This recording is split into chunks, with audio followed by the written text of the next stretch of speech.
فرمایا گیا سب سے پہلی آیات میں جو غار حرا میں اتاری گئیں اور جن کے ذریعے سے آپ کو آخری نبوت عطا کی گئی، بسم اللہ الرحمن الرحیم، اقرأ بسم ربک الذی خلق، اللہ کے نام سے شروع کرو جو بہت ہی مہربان اور نہایت ہی کرم فرما ہے۔ پڑھو اپنے پروردگار اور مالک اور خالق کا نام لیتے ہوئے، اس کی ذات اور صفات پر یقین رکھتے ہوئے، اس سے مدد حاصل کرتے ہوئے، جس نے پیدا کیا، جس نے تمام چیزوں کو بنایا۔ اور جب یہ فرمایا کہ جس نے تمام چیزوں کو بنایا ہے تو اس کا مطلب یہ ہوا کہ ہر چیز سے اس کا تعلق تخلیق کا ہے، اس کی صفت تخلیق ہر چیز میں جلوہ گر ہے۔ تم ذرے کو اٹھاؤ یا پتے کو، اپنے ہاتھ میں قطرہ لو یا ہوا پر اپنا ہاتھ چلاؤ، کسی بھی چیز کا احساس کرو تو وہ اللہ کی تخلیق ہے۔ اور جب اللہ کی تخلیق ہے، اللہ نے اسے پیدا کیا ہے، تو وہ تمہارے لیے ریسرچ کا موضوع ہے، اسٹڈی کا موضوع ہے۔ تمہیں چاہیے کہ اس کا مطالعہ کرو، تم پڑھو، زمین کو پڑھو، پودوں کو پڑھو، جانوروں کو پڑھو، سمندر اور دریاؤں کے جانداروں کو پڑھو، کیڑے مکوڑوں کو پڑھو، گیسز کو پڑھو، دھاتوں کو پڑھو، سیال مادوں کو پڑھو، سالڈ چیزوں کو پڑھو، اور پھر اس فضا کو پڑھو، چمکتے ہوئے ستاروں کو پڑھو، دہکتے ہوئے سورج کو پڑھو، چاندنی بکھیرتے ہوئے چاند کو پڑھو، اور جس چیز کو پڑھ سکو پڑھو۔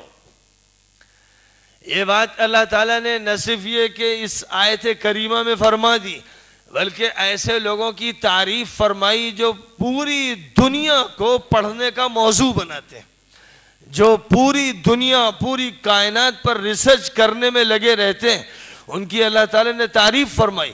فرمایا ان فی خلق السماوات والارض واختلاف اللیل والنہار لآیات لأولی الالباب، بے شک آسمانوں اور زمین کی تخلیق اور پیدائش میں اور رات اور دن کی گردش میں بڑی بڑی نشانیاں ہیں ان لوگوں کے لیے جو دانشور ہیں، عقل مند ہیں، ہوش مند ہیں۔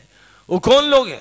الذین یذکرون اللہ قیاما وقعودا وعلی جنوبہم، وہ لوگ ہیں جو اللہ کو کھڑے، بیٹھے، لیٹے ہر حال میں یاد رکھتے ہیں، اسے بھولاتے نہیں۔ اس کو کیسے فراموش کر دیں؟ جدھر بھی نگاہ اٹھتی ہے اللہ ہی اللہ ہے۔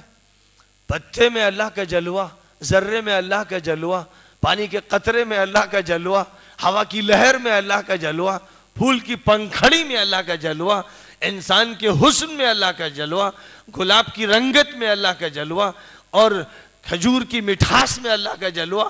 کس چیز میں خدا کی تجلی نہیں؟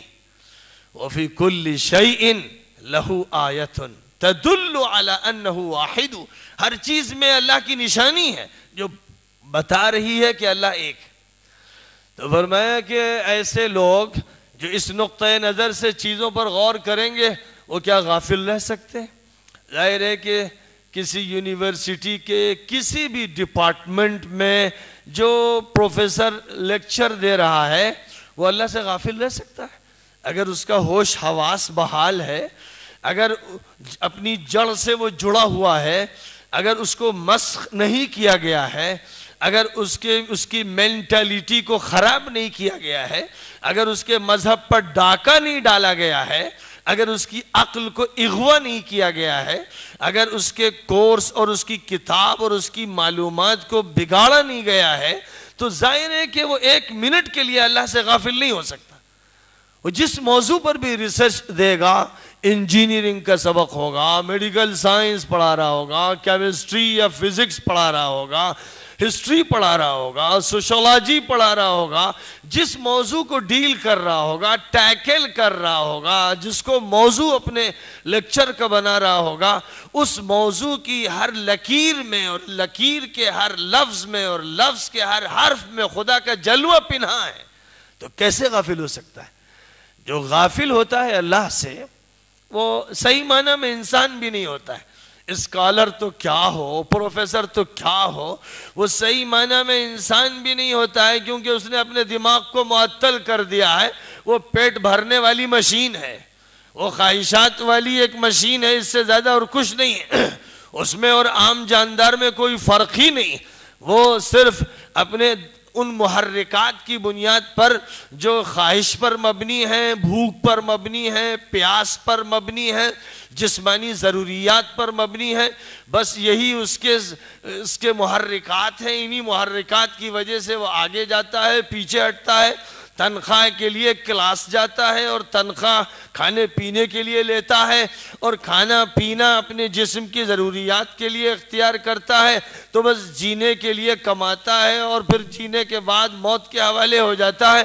یہ ایک عام جاندار ہے، یہ صاحب دماغ نہیں ہے، یہ دانشور نہیں ہے، یہ صاحب فکر و نظر انسان نہیں ہے. صاحب فکر و نظر انسان، صاحب عقل انسان اس کائنات پر غور کرے گا، تدبر کرے گا، اور جس چیز کا بھی مطالعہ کرے گا اس کے ذریعے سے وہ اللہ تک پہنچے گا، اللہ کی معرفت حاصل ہوگی. تو فرمایا کہ الذین یذکرون اللہ قیاما وقعودا وعلی جنوبہم وَيَتَفَكَّرُونَ فِي خَلْقِ السَّمَاوَاتِ وَالْأَرْضِ. دانشوروں، عقل مندوں کے بارے میں فرمایا گیا کہ آسمانوں اور زمین کے کریشن اور تخلیق کے بارے میں غور و فکر کرنے والے لوگ. آسمان و زمین اور ان کے درمیان جو کچھ بھی ہے اس پر جو غور کرنے والے لوگ ہیں، تدبر کرنے والے لوگ ہیں، ان کی تعریف کی جا رہی، ان کو عقل مند کہا جا رہا ہے. تو اس سے معلوم ہوا کہ جتنے بھی موضوعات ہیں، جتنے بھی سبجیکٹس ہیں جو کنسٹرکٹیو ہیں، جن کے ذریعے سے انسان صحیح رخ پر پڑتا ہے، صحیح چیزوں کا استعمال کرتا ہے، وہ انسان کی دانش اور بینش کی دلیل ہے، انسان کی ذہانت اور عقل مندی کی دلیل ہے، اور وہ اسلام کے نزدیک مطلوب ہیں. اسی لیے آخری نبی پر قرآن پاک کا جو فرسٹ ریویلیشن تھا، جو پہلی وحی تھی، اس میں فرمایا گیا اقرأ بسم ربک الذی خلق. پڑھو اپنے اس پروردگار کے نام سے جس نے پیدا کیا.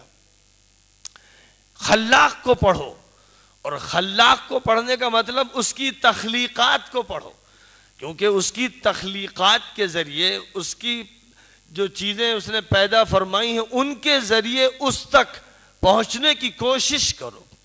یہ بات فرمائی جا رہی ہے. تو دائرہ علم کتنا وسیع ہو گیا. اس دائرہ علم میں کون سی چیز چھٹ گئی بتائیے. قرآن پاک کے اس پہلے سبق میں پوری دنیا کی اکیڈمیز اور یونیورسٹیز کے جتنے ڈپارٹمنٹس اور لائبریریز کی تمام الماریوں پر جتنی کتابیں ہیں سب کو یہاں پر سمیٹ کر کوزے میں بند کر دیا گیا، ایک چھوٹی سی شیشی میں بند کر دیا گیا، اور اس کو پھیلائیے تو سمندر بن جائے، اور اس کو سمیٹیے تو ایک آیت میں سمٹ کر آ جائے. اس آیت کریمہ میں یہ عظیم الشان مضمون عطا فرمایا گیا، کیونکہ جو ذمہ داری اللہ تعالی نے دی ہے وہ یہ ہے کہ انسان خدا کا وائسرائے ہے، اس زمین پر وہ اللہ کا ریپریزنٹیٹیو ہے، نمائندہ ہے. اسے اللہ کی بتائی ہوئی تعلیمات کی روشنی میں کام کرنا ہے، اور کام جو کرنا ہے وہ ہر چیز کے بارے میں صحیح بنیادوں پر کرنا ہے. اسے پہچاننا ہے کہ نقصان دہ چیز کیا ہے تاکہ اسے بچے، اسے پہچاننا ہے کہ نفع بخش چیز کیا ہے تاکہ اس کا استعمال کرے. کون سی دوا مضر ہے، کون سی دوا نفع بخش ہے اور مفید ہے، یہ علم اللہ ہی کا تو دیا ہوا ہے. جڑی بوٹیاں کس نے بنائی، پتے کس نے بنائے، اور ان میں صلاحیت کس نے رکھی ہے؟ خدا تعالیٰ کی دی ہوئی صلاحیتیں. ان صلاحیتوں کے جاننے ہی سے تو معلوم ہوگا کہ خیر کیا ہے، شر کیا ہے. ان کا علم حاصل کرنے ہی سے تو معلوم ہوگا کہ کون سی چیز ضرر رساں اور کون سی چیز نفع بخش ہے. اور نفع بخش چیزوں کو پہچاننا یہ اسلامی علم ہے، ضرر رساں چیزوں کا پہچاننا یہ اسلامی علم ہے، کیونکہ اس کے بغیر زندگی گزر ہی نہیں سکتی. آپ کیا کھائیں کیا نہ کھائیں یہ موضوع کس چیز کا ہے؟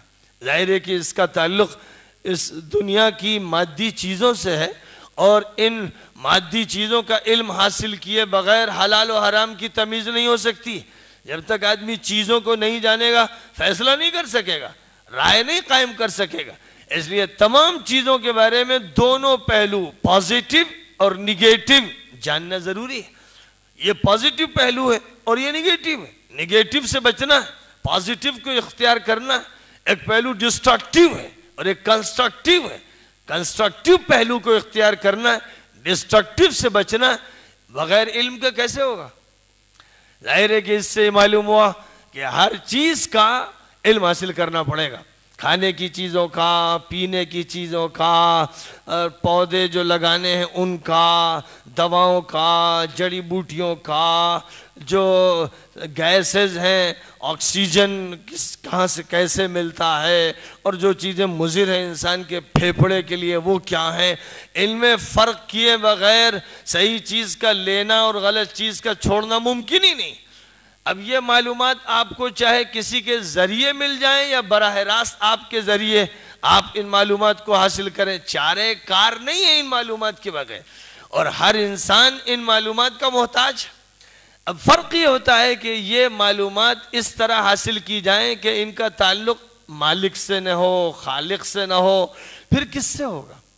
پھر اس کا مطلب یہ ہوگا کہ ایک غیر عاقل، ایک غیر دانشور وجود ہے، ایک جانور ہے، جو جانور اپنی فطری ضرورت سے چیزوں کا استعمال کر رہا ہے۔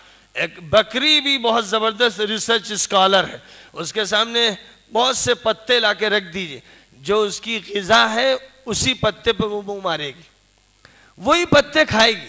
کس نے اس کو اسکول میں بتایا کہ ان پتوں میں نفع ہے اور یہ تمہارے لیے غذا ہے اور دوسرے پتے تمہارے لیے غذا نہیں ہے؟ وہ کیسے فرق کر رہی ہے؟ ظاہر ہے کہ یہ فرق نیچرل ہے، اس کی فطرت میں خدا تعالیٰ نے اس کی نیچر میں یہ نالج رکھ دی ہے، لہذا بغیر کسی کے پڑھائے وہ اتنا کام کر رہی ہے۔ اگر انسان بھی صرف اتنا کام کرے کہ اپنی خواہش کے مطابق اس چیزوں کا استعمال کر لے، تو انسان کے بارے میں خطرہ یہ ہے کہ وہ زہر میں اور تریاق میں فرق نہیں کر سکے گا، سمجھے گا زہر کو کہ یہ میرے لیے مفید ہو، کھا لے گا۔ اس لیے انسان کا بچہ، انسان کے بچے کے سامنے ٹافی کی شکل میں زہر رکھ دیجئے اور دوسری طرف کچھ اور پتے وتے رکھ دیجئے، بچہ یہ نہیں سمجھ سکتا کہ اس میں زہر ہے، وہ اسے استعمال کر لے گا۔ لیکن اگر آپ زہر ملا کر گوشت کا ٹکڑا رکھ دیجئے اور کتے کو لا کر کھلوانا چاہیے تو وہ سونگے گا اور دور ہو جائے گا۔ یہ علم اس کو کس نے دیا؟ انسان محتاج ہے اس کا کہ پڑھے اور پڑھ کر علم حاصل کرے، اس کو معلومات اس کا باپ دے، اس کا ٹیچر دے، لیکن یہ معلومات از خود درند و چرند اور پرند کو حاصل ہے۔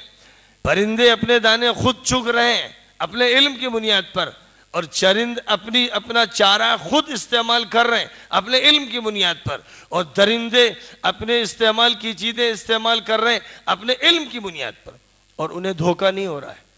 وہ بغیر دھوکے کے صحیح تمیز کے ساتھ گویا ان کی شریعت میں جو حلال ہے اسے کھا رہے ہیں، اور ان کی شریعت میں جو حلال ہے وہ نیچرل حلال ہے، لیکن ہماری شریعت میں جو حلال ہے وہ نیچرل حلال نہیں، بلکہ ہمارا حلال علم کے ذریعے معلوم ہوتا ہے اور ہمارا حرام علم کے ذریعے معلوم ہوتا ہے۔ تو ہم علم کے محتاج ہیں، اس لیے بچہ جیسے ہی اس قابل ہو جائے کہ اس کو علم دیا جا سکے، ضرورت اس کی ہوتی ہے کہ اس کو علم کے اسکول میں، مکتب میں اور ماں کی علم والی گود میں بٹھا دیا جائے، اس کو معلومات دی جائے۔